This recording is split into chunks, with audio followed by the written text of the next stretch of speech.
Well, it is a pleasure for me to introduce today Heinz Kurz, who has announced to give us a lecture with the title Max Weber on the seeming paradox of word rejection and virtuosity of acquisition. I think my introduction can and should be brief. It can be brief because most of you know him and his impressive contributions to economics.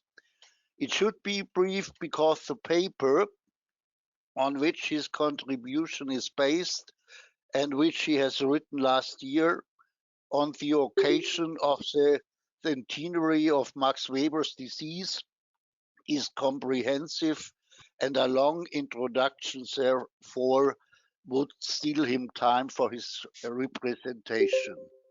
Therefore, some clues should be sufficient. Heinz Kurz studied economics at the University of Munich and moved after an excellent diploma to the other end of Germany to continue his studies at the University of Kiel.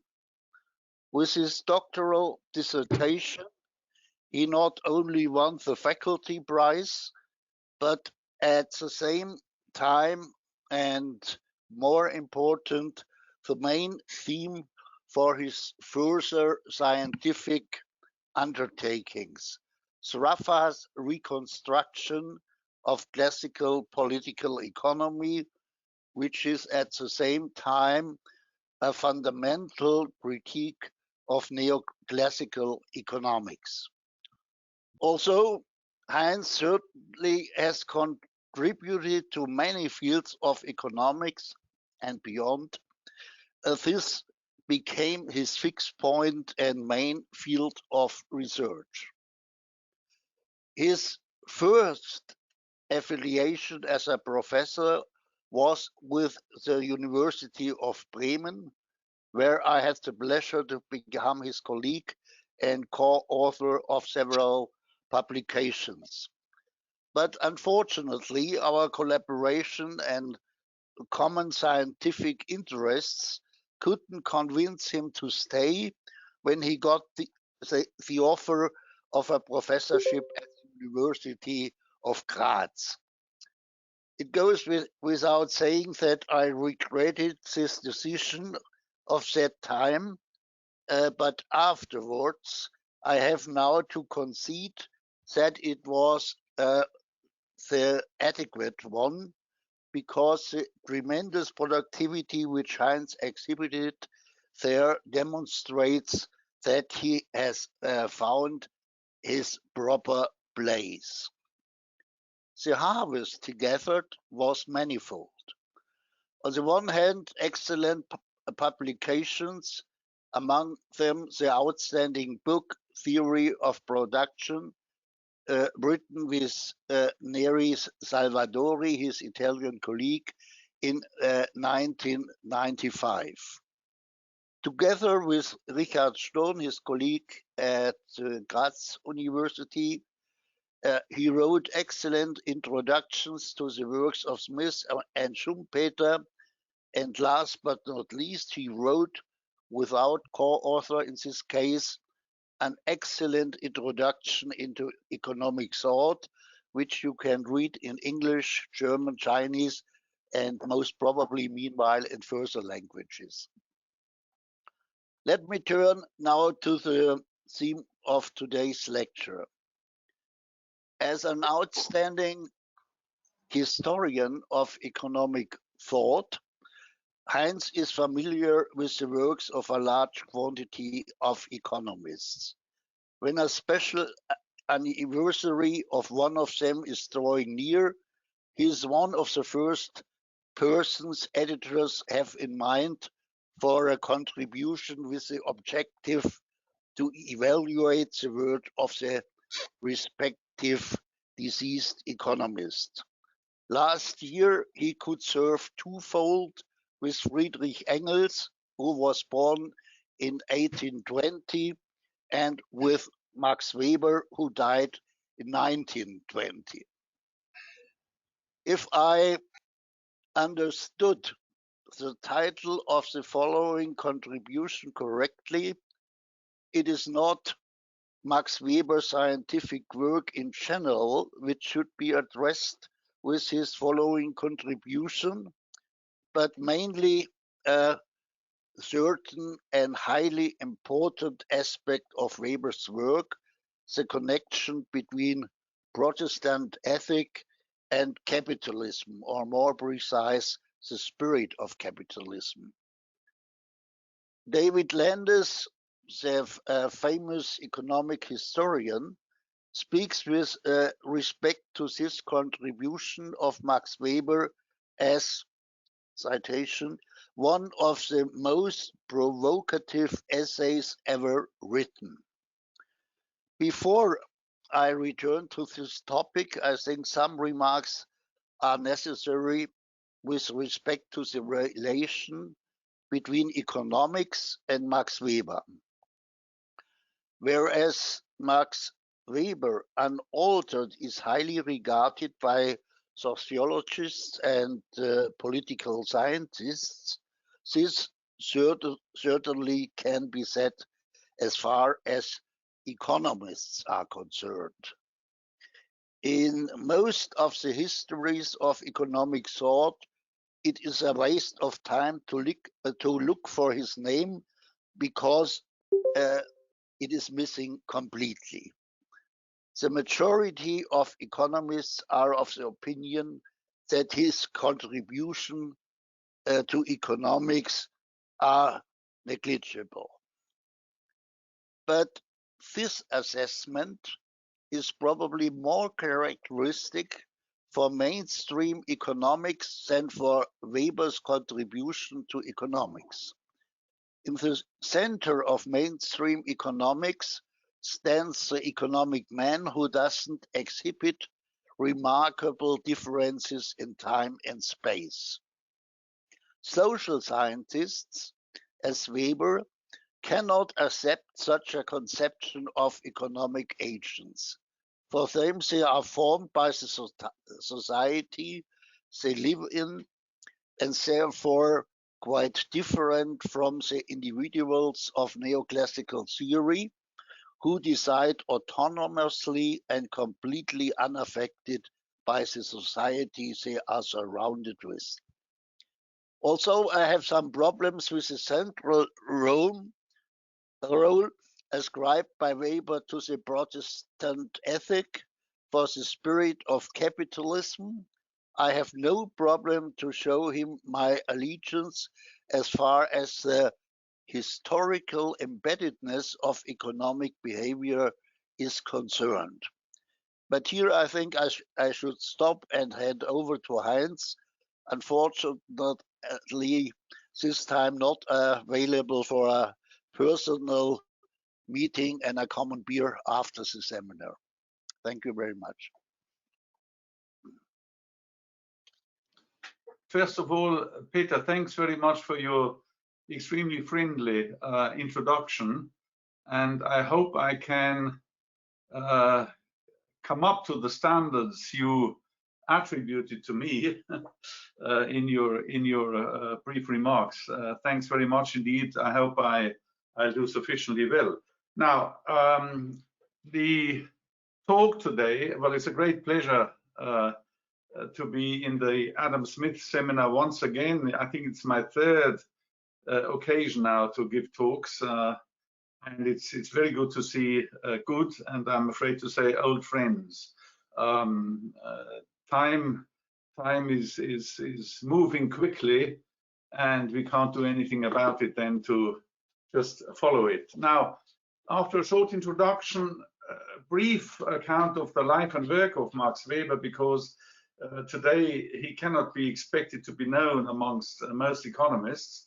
Then I will, however, briefly talk about aspects of his contributions which are not directly but indirectly related to the Protestant ethic and the spirit of capitalism. And Peter is quite right in arguing that the talk will mainly focus on this, which is the major work of Weber's, but I think there are the others which fit into the picture and provide additional points of view that enlighten what he has to say in the Protestant Ethic and the Spirit of Capitalism. I will go through this via 3 parts, 5, 6, and 7. Namely, first, what is to be found in the text itself. Secondly, can we explain what he says there in terms of some simple economic analytical arguments? Then briefly about reactions to Weber's work, then and now.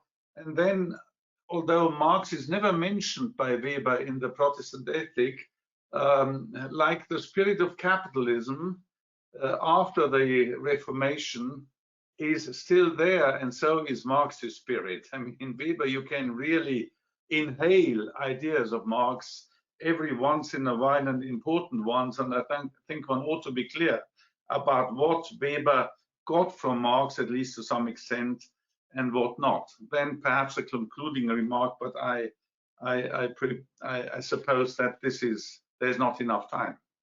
Now, the talk is based on a paper I published in the Perspektiven der Wirtschaftspolitik last year upon invitation über die scheinbare Paradoxie von Weltablehnung und Erwerbsvirtuosität, which is also the title in English of my talk. This expression is an expression of Weber's in his huge book on ethics in the various religions. So it's not mine. Weber is the master also of the language in this regard and in many other regards as well. He's a very good writer, I think, on that.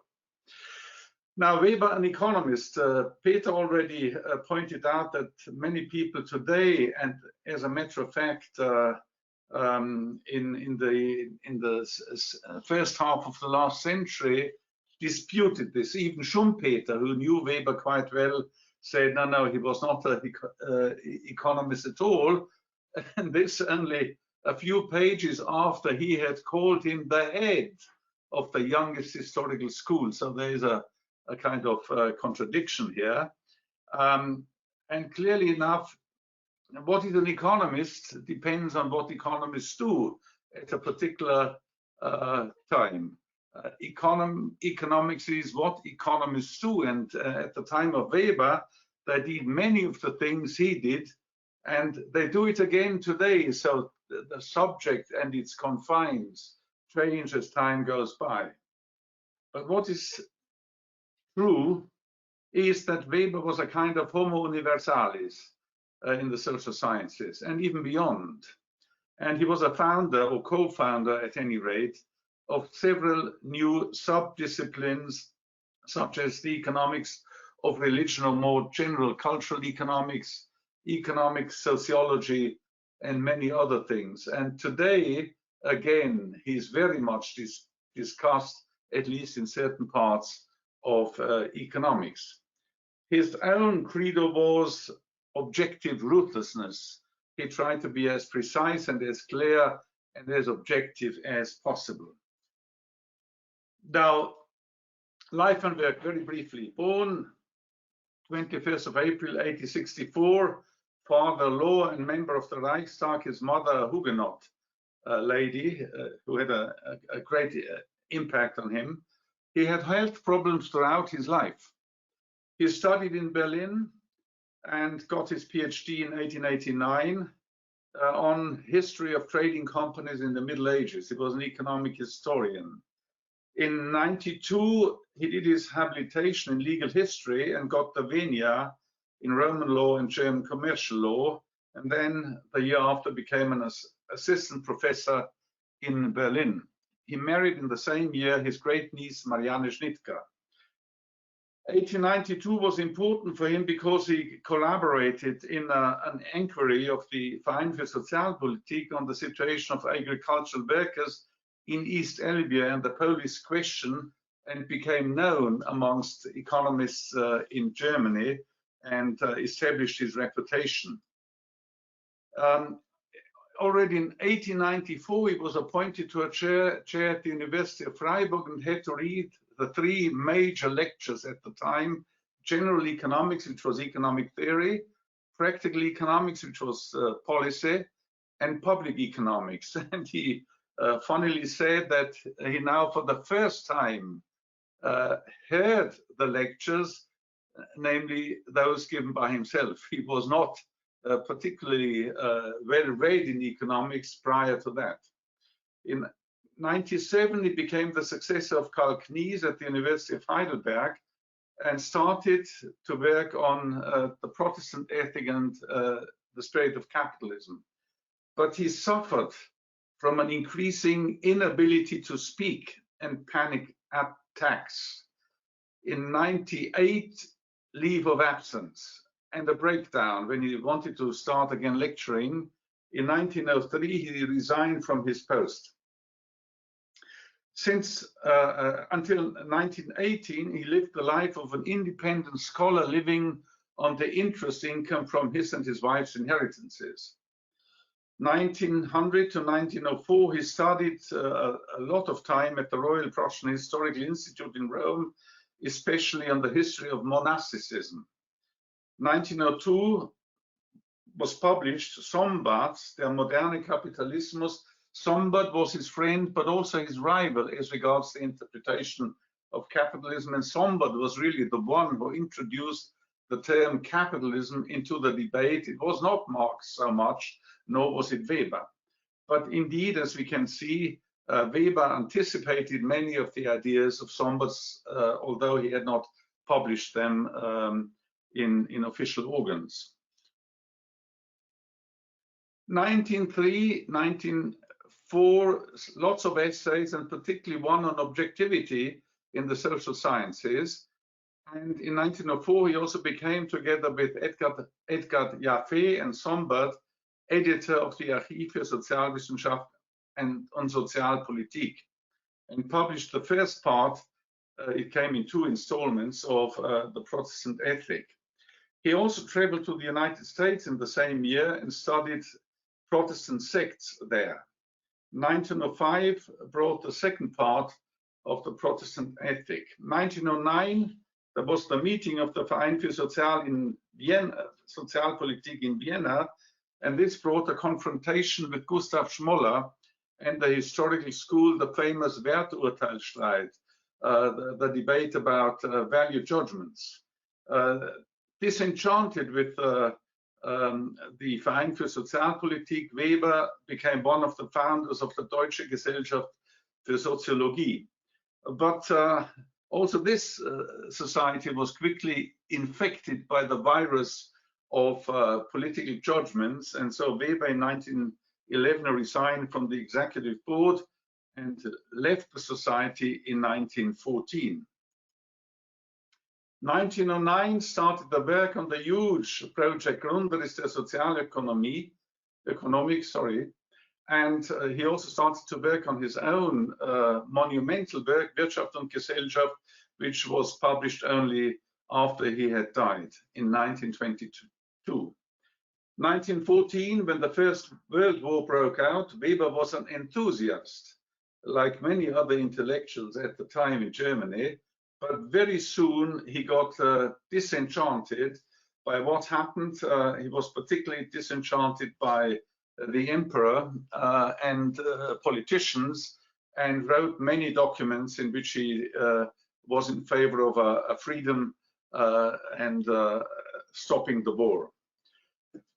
He had a couple of affairs which created a problem for his income, because the marriage could have been split up and his wife was richer than he was, and therefore he was on the lookout for a university position again, and the University of Vienna offered him one in 1918, which he however didn't take.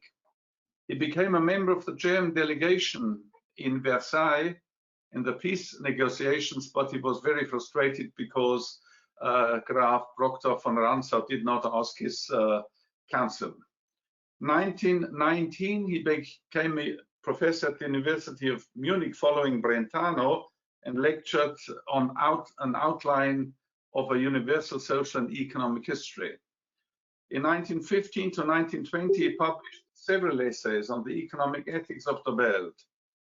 On 14th June 1920, he died in Munich, Schwabing, from pneumonia, which was not, however, related to the pandemic at the time, the Spanish flu. Now, very quickly about value judgment and methodology. I mean, what Weber feared was that the university at the time would become the playground for different ideologies after the elimination of magic from the world, of the old gods and demons, the Entzauberung. This is the concept he used, and therefore he thought that the historical school, the historical ethical school, committed a big crime by introducing value judgments and politics into the university. He wanted to keep it out. And when in the meeting in Vienna, he started an attack on the historical school, it was because the topic of the meeting was productivity, productivity in the economy as a whole. And he felt that this was a concept which made no sense because it was an average judgment and patched over, so to speak, what was really empirically important, that is the details of the microeconomic units. And he was generally opposed to aggregate concepts such as welfare, general will, and so on and so forth. And he attacked the historians because they mixed up Sein and Seinsollen, being and ought to be. He requested basically an unconditional respect for the scientific findings and judgments at a given moment in time. This could change over time, of course, but one should not blur the picture by bringing in one's own leanings, political leanings, ideological leanings, and so on and so forth. He was, of course, clear that the purity of the idea could not really be installed in the universities, because value judgments could easily be smuggled in under the guise of objective knowledge. And since the sea of facts is infinite and silent, theory and such, and therefore some kind of visions of the world, which were a precondition in order to be able to produce a theory, had always a place in the universities. Nevertheless, he was strict, at least in his rhetoric, to get rid of concepts such as productivity, general welfare, common interest, and so on. Now, he advocated a radically microsociological point of view. However, the danger of getting lost in the infinite expanse of the sea of facts is huge, and Weber suffered from it. And time and again, he came up with concepts he otherwise thought should not be used. There is one important aspect I would like to mention already now, and that is, in Weber's analysis, innovations play a relatively little role, and so does productivity, labor productivity, even marginal productivity, because he felt the need to stay away from such concepts, but that at the same time implied that there was a blind spot in his analysis. Even in Wirtschaft und Gesellschaft, technological change and productivity growth played hardly any role whatsoever. He was focusing attention on static systems, essentially, not exclusively, and discussed change only to the extent to which it affected organizations, I mean, work forms, labor processes, payment systems, and so on and so forth. In 1917, he published an important essay, Science as Profession, in which he discussed the changing role of science in history and argued that science was an important aspect of the process of intellectualization and rationalization to which mankind had been subjected for millennia. the novelty of modernity was that technical means had taken the place of magical means. A God-estranged, profitless world remained, and former certainties had completely disappeared. A world without miracles and revelations. God was now hidden. His ways were not always our ways, his thoughts not our thoughts. And of course, this is a reflection upon also a different state of affairs at the time of the Reformation. Now, new gods and demons played a role, say fascism, socialism, whatnot. Fascism was not yet seen, but other kinds of ideologies and their political representatives were. As regards value theory, I mean, we find nothing particularly original and worked out, and this combination is important, worked out by Weber, but we find a couple of interesting ideas which foreshadow attempts today to come to grips with concepts which were largely bypassed at the time of the marginal utility revolution. That is to say, he, for example, pointed out that pain is not just negative pleasure, which is to some extent supported today by the neuroscience. He also argued that the law of diminishing utility and productivity are not symmetric as is typically assumed in economics, because the two things at the bottom are utterly different. Human nature and the world of technology and production do not follow the same laws. He was of the opinion that the Homo economicus was not there from the beginning, as the Austrian economists argued. I mean, people were acting like the Homo economicus. No, the Homo economicus, according to Weber, was a product of the process of social rationalization, but at the same time, he was of the opinion that there is so much irrational behavior around which economics cannot explain, at least economics at the time at which he was writing. And he benefited in this regard a lot from David Hume and Adam Smith. And you could say he anticipated certain ideas of behavioral economics. He was well aware of the fact that men typically acted in different roles in society, that these roles were not easily compatible with one another. Therefore, a kind of error impossibility theorem existed, I mean, as regards aggregating preferences with regard to different spheres of life, and so on and so forth. This can all be found in Weber.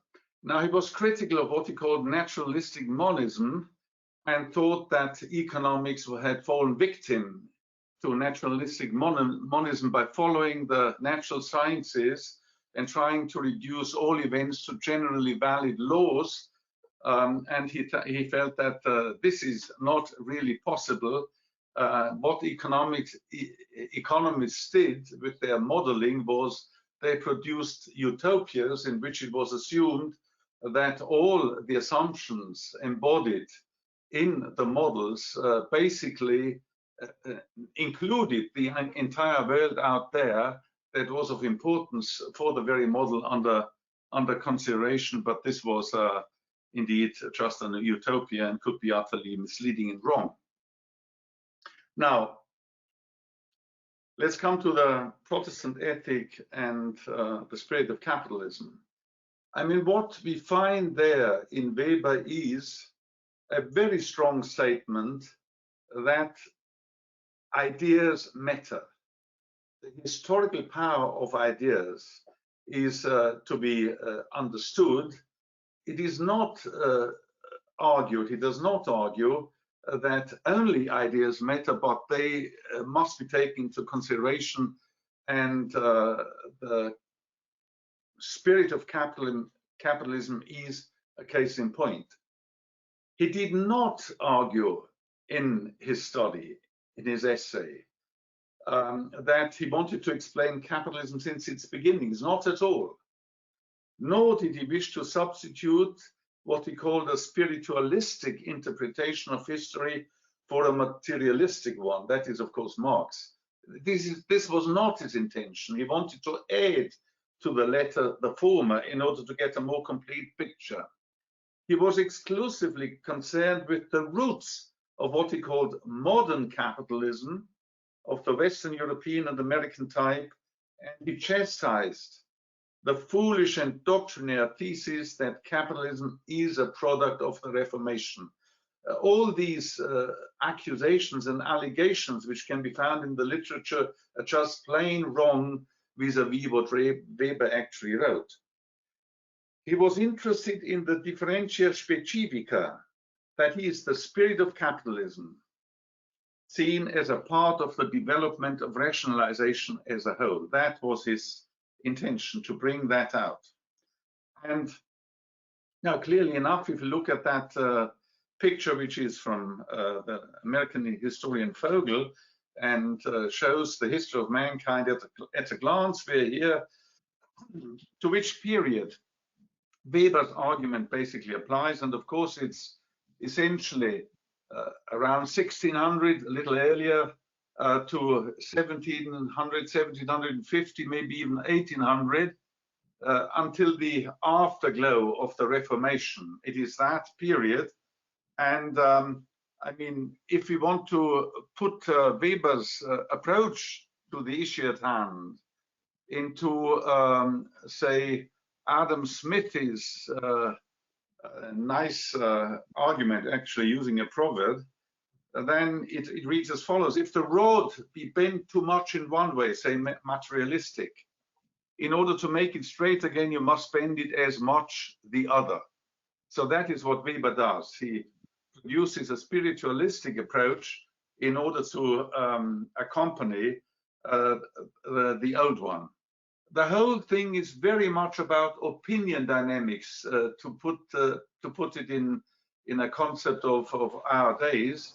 And the question is, why did the new, what he called infinitely burdensome and earnestly enforced conduct of life succeed in shaping an Occidental culture? That's his problem. How could the, as he calls it, tyranny of Puritanism prevail and establish an unalterable order of things? I mean, it is basically, we could say, a bubble with a hard shell. I mean, people ran, so to speak, into a particular point of view of the world and their relationship to God. And this, I mean, had a tremendous impact on their lifestyles. What really needs explanation, as he writes, is the emergence of a way of looking at things, and this as a mass phenomenon. He does not mention much the role of violence in post-Reformation religious wars, although they played, of course, an important role. Now, the problem he poses to himself has two sub-problems. First, which of the competing religious ideas succeeded and why? Which made, so to speak, the race? And secondly, what was their practical influence on the conduct of life? And on both problems, he tried to give answers which differed from what was available in the existing literature, at least to some extent. And this, of course, implied a problem of imputation. He was trained in Austrian economics, and his argument was that what he could give were only, at best, sufficient conditions, but no economic law can be given. This is demanding much too much. The focus is on Calvinism, Pietism, Methodism, and Baptism, the four principal forms of ascetic Protestantism. And he was particularly intrigued by the fact that with the end of Catholic ecclesiastical domination, the question came up: how can the Protestant now know whether in the hereafter he may sit at the Lord's table or be subject to eternal damnation? And can he escape damnation through actions in this world? And then, after an argument why the Calvinist doctrine became so important, he pointed out that the predestination doctrine intensified the feeling of unprecedented inner loneliness of the single individual. He called it a doctrine of pathetic inhumanity, which grew a disillusioned and pessimistically inclined individualism. Now, as regards the question, was it possible to know whether one was in a state of grace of God? Of course, one couldn't. That was the argument. But two pastoral advices were put forward. The first one read, absolute duty to see oneself as chosen played an important role. Life had to be directed towards the transcendental goal of salvation. If you didn't show that you felt yourself you were chosen, this could be considered a sign of lack of belief and therefore of condemnation. Secondly, life had to be controlled rationally and systematically in terms of restless professional work, because such work alone, it was argued, disperses religious doubt and gives the certainty of grace. Professional work had a single goal: increase God's glory on earth. Now, this meant that the fruits of labor and entrepreneurial activity were not to be squandered and wasted. Time, too, was not to be wasted uselessly, for the eternal rest of the saint lay in the hereafter. Ascetic action was thus shifted from the extra-worldly sphere of the monastery to the inner-worldly sphere of the economy and society. Every Christian was now required to be a monk all his life and live mentally, so to speak, in an iron cage. This has many aspects. There was one problem that had to be solved, and that was, how was the apostolic hymn of praise of a lack of possessions and the warning against the pernicious consequences of wealth countered?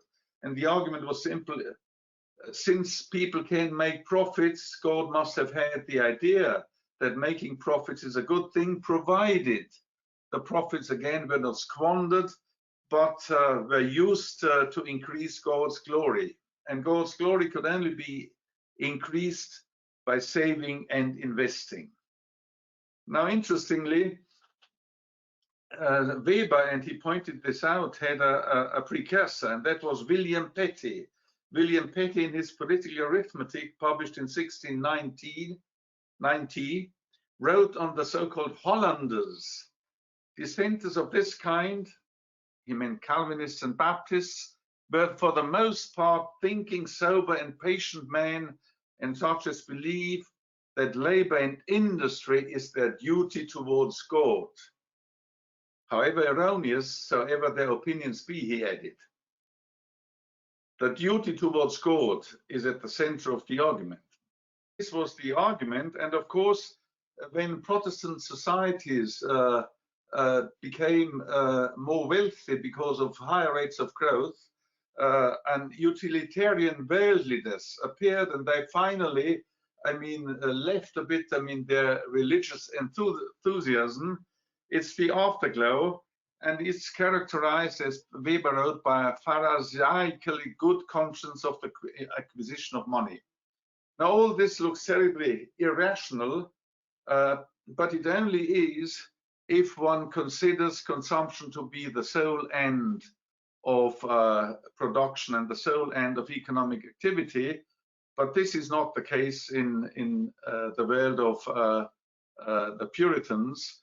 And also, this is an important topic in Weber's entire story.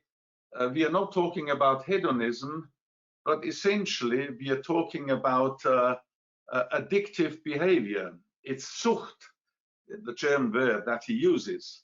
There's a mechanism, a Triebwerk in German, that determines our lives with irresistible force. And this produced this capitalist spirit, the spirit of capitalism, that implied a change in the state of affairs. Now, I come to my part 6, Weber's explanation seen through the lens of recent economic theory. And there I would like to point out in the first part that in dealing with consumption and savings, modern macroeconomics typically assumes that consumption is indeed the only end of economic activity, a view which Weber, but not only Weber, also Smith, Ricardo, Keynes, and all the others denied.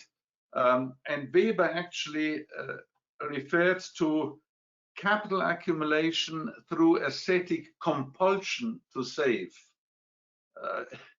He talked about excessive capital accumulation addiction, and using the term of Aristotle and the Greeks, he spoke about a crematist lifestyle. And clearly enough, utility was not only due to consumption, which played a minor role actually, but was essentially due to the increase in assets, in the value of assets. And if you make a little model in which you take that into account, that utility is not only a function of consumption, but the increase in wealth, the capital stock, if you wish, then you get as a result that the Puritan will sink into the grave, weighed down with a great material load of money and goods, which equals the amount of wealth at a certain period times e to the power of RT. T is the death day of the person, R the rate of interest. So this is what plays an important role in Weber, and it relates to consumption. Now, as regards the rate of interest he talks about, one has to see that he doesn't tell us how it is determined. Weber is a very complex. Weber's is a very complex construction, but very often open-ended. And what we know, however, that and he does say so explicitly, luxury goods play no role in the entire argument if seen in a very straightforward and abstract way. Workers cannot afford them anyway, and the worldly ascetic capitalists, quotation, absolutely repudiate all idolatry of the flesh, Kreaturvergötterung, as a detraction from the reference due to God alone. So this is an argument in which clearly enough Weber points out that we have a system in which commodities are produced by means of commodities, if you wish to put it that way, using the title of a famous book. But there are only basic commodities, that is, each and every commodity is needed directly or indirectly in the production of all commodities. They are non-basics, no pure luxury goods, no pure consumption goods. Now, if you put forward a little von Neumann model with only single production, no joint production, all these complications, let's forget them, then you can rephrase the argument of Weber in the following way.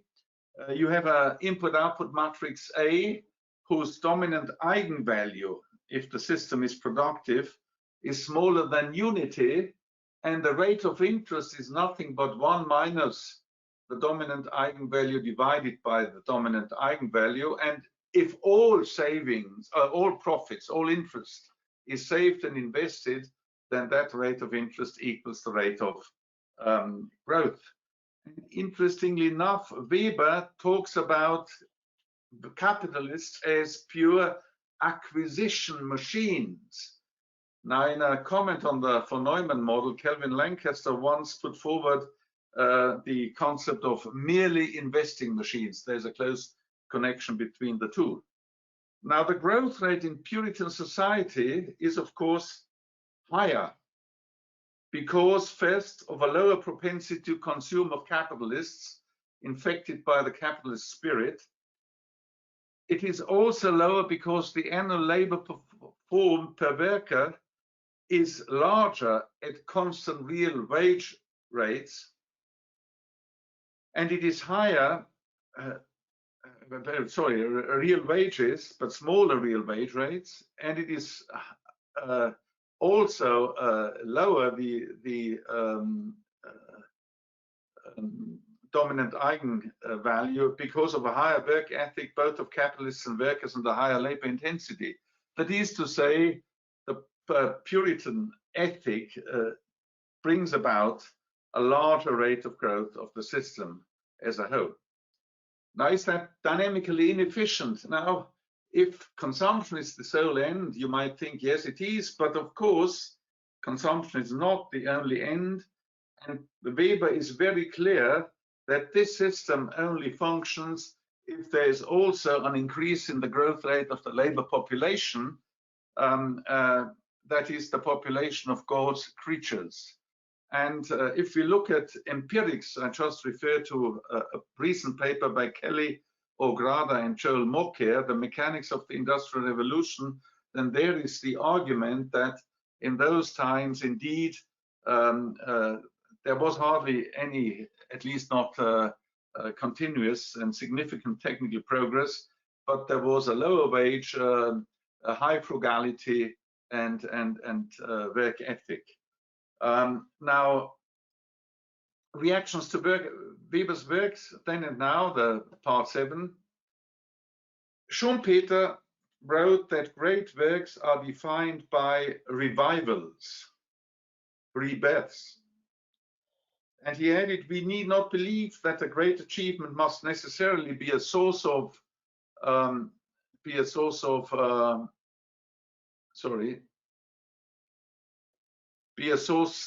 light or faultless in either fundamental design or details. Not at all. And indeed, there are problems with some of Weber's arguments.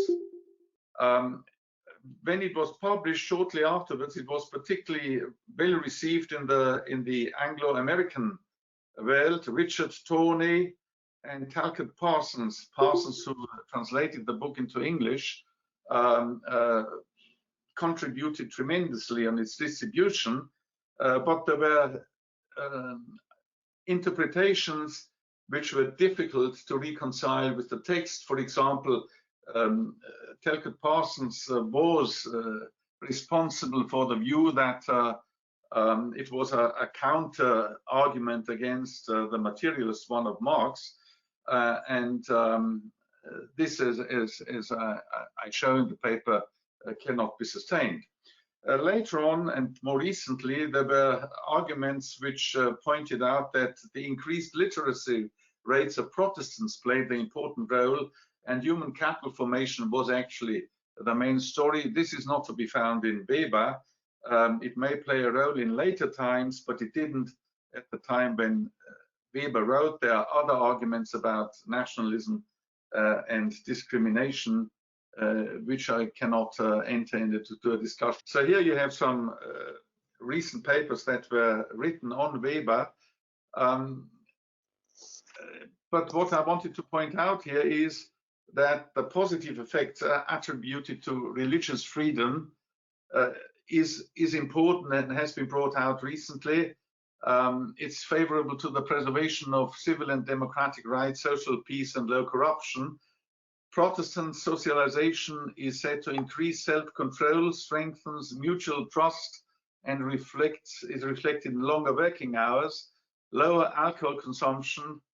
I wonder whether that is true, and greater subjective dissatisfaction. In the case of unemployment, Protestants suffer more from being unemployed than Catholics, it is argued empirically, and there is also the greater likelihood of becoming an entrepreneur. Now, I pointed out, and this is the next thing, I pointed out that in Weber, there is little to be found, particularly in the Protestant ethic, but there it is understandable because it was concerned only with that early phase of capitalist development. But in later papers and contributions as well, there's little talk about innovation, productivity growth, and so on and so forth. And as I said, it has a lot to do with his problem to cope with aggregate concepts, average concepts, such as productivity and so on and so forth. And there are alternative approaches to explaining the period after the early Protestant phase, so to speak, that is the period in which indeed a culture of innovation emerged. And let me just point out that there is this book by Joel Mocker, 2017, A Culture of Growth. These were his Graz Schumpeter lectures.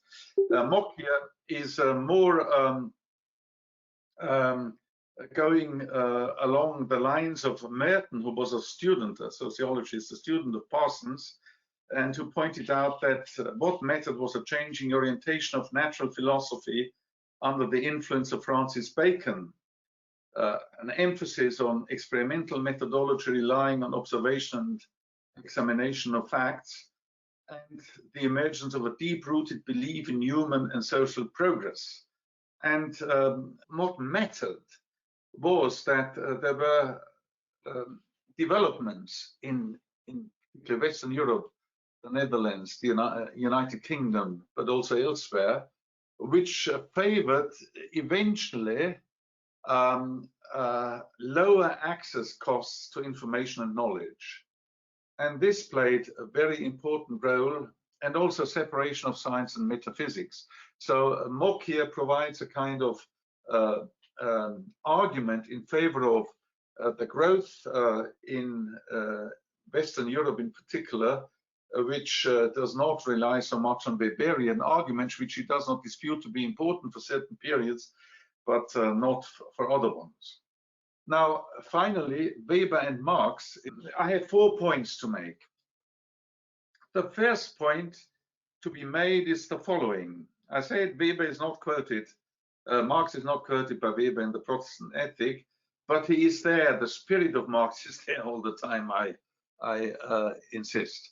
The first thing is Weber is essentially concerned with a period which Marx called the period of the production of absolute surplus value, as opposed to relative surplus value. Now, what is absolute surplus value? Marx defines in Capital, Volume 1, the surplus value produced by prolongation of the working day I call absolute surplus value. Working day, but also the reduction of, for example, holidays. And this is a period of time in which that happens, the elimination of holidays, but also the increase in the intensity of labor, all things we have encountered earlier on, if you recall well. On the other hand, Marx argues the surplus value arising from the curtailment of the necessary labor time, that is the labor time needed to reproduce the wage goods at a given real wage rate, say. If there is technical progress, productivity of labor increases, and this productivity of labor reduces what Marx called the necessary labor time. So this is relative surplus value. This does not play a role. The other one does. The next slide gives you a quotation from Marx. Protestantism, he wrote, by changing almost all the traditional holidays into workdays, plays an important part in the genesis of capital. So what Weber essentially did here, produced a theory of absolute surplus value. The next thing I would like to bring up is the famous saying from the German ideology, where Marx is said to have written, being determines consciousness. Being, the real world, so to speak, determines our consciousness. And you might think that Weber's thesis is a simple reversal of that causality. Now, it is not, of course. It is not, because first of all, only particulars, not universals, can be related to one another. Some particular kind of being determines some particular kind of consciousness, not generals. And more importantly, and Weber points that out, and so does Marx, by the way, ideas have consequences, but these react back on the ideas, etc. There's a coevolution, or in Weber's terms, of processes of mutual adaptation and relationships. And he is very clear that interests, material and ideal, not ideas, directly dominate people's actions, but the world views created by ideas have very often set the course in which the dynamics of interests move action forward. And there is a quotation I give you, from Weber, which now shows that this idea of the counterposition of his approach to Marx is I think, mistaken. He writes, the modern man is in general unable to give religious ideas a significance for culture and national character which they deserve. But it is, of course, not my aim to substitute for a one-sided materialistic and equally one-sided spiritualistic causal interpretation of culture and of history. Both are equally possible, and actually they are complementary. That is his argument. The next thing I think we ought to point out is we should relate to Spinoza's famous determinatio est negatio. According to Marx, the driving motive of the capitalist, and as personified capital, this is an important specification, is not use value and enjoyment, but exchange value and profit. It's like the Protestant capitalist. The effect of the social mechanism, we also came across the mechanism in Weber's work, in which he is only a driving wheel, is that his own private consumption is regarded by him as a robbery of the accumulation of capital. This case of capitalism, the modern capitalism, the spirit of capitalism is, as Marx puts it, accumulate, accumulate. This is Moses and the prophets. That's a famous quotation from Marx, because later on things are no longer that way. Then capitalists start to understand that maybe consumption is also wonderful and pleasurable, and they then stop the rupture for asceticism, die Schwärmerei für Askese, and whereas the classical capitalist brands individual consumption as a sin against his function and abstention from accumulation, the modernized capitalist is able to conceive of accumulation as the renunciation of his pleasure drive. So a Faustian conflict emerges.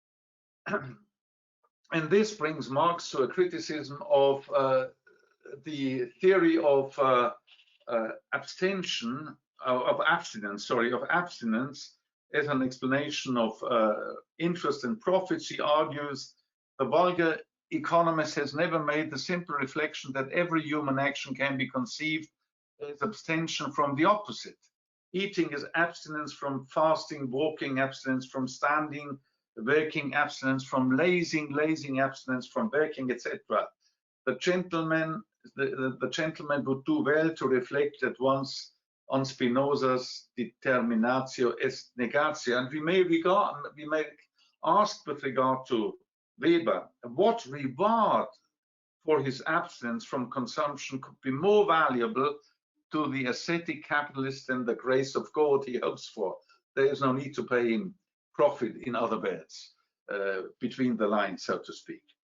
And the final relationship I would like to draw your attention to is the following one, quo vadis. I mean, both authors, Weber and Marx, are really impressed, are fascinated by the creative, come destructive power of capitalism. But whereas Marx is an optimist, hoping for a socialist system to take over, Weber, we could say, is a pessimist and even defeatist, fearing that the future might exhibit apocalyptic features. He writes, mankind is locked in an iron cage, perhaps until the last ton of fossil coal is burned. There is the problem of the exhaustion of exhaustible resources. Interesting enough, a very similar argument is to be found in Marx and his notebooks on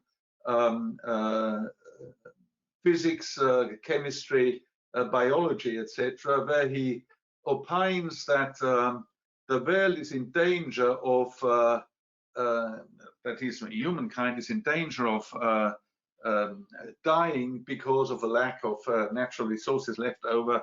They are all burnt in furnaces.